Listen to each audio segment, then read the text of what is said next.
لوگ شکایت کرتے ہیں بازار میں گاہکی ٹھیک نہیں ہے، کسٹمر ٹھیک نہیں آتے. آپ یہ بھی دعا پڑھیں جو نبی کریم صلی اللہ علیہ وآلہ وسلم نے سکھائی ہے. جامع ترمذی کی حدیث ہے 3428 نمبر. آپ بازار میں جائیں، بازار میں داخل ہوتے وقت بھی اللہ کو یاد رکھیں.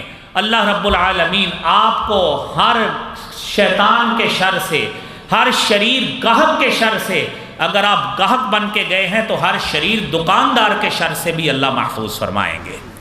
وہ دعا کیا ہے؟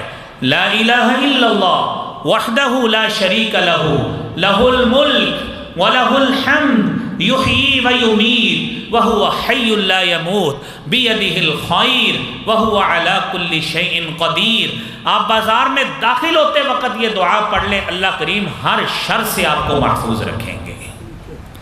وہ کیسا خالق و مالک ہے جس نے ہمارے لیے ایسا نبی بھیجا ہے کہ جس نے ہمارے روز مرہ کے معمولات کو بہتر بنانے کے لیے ہر موقع پر، ہر موڑ پر ہمیں اتنی دعائیں سکھائی ہیں، اتنا ذکر سکھایا ہے کہ کوئی موقع بھی ایسا نہیں ہے جو اللہ کے ذکر سے خالی ہو.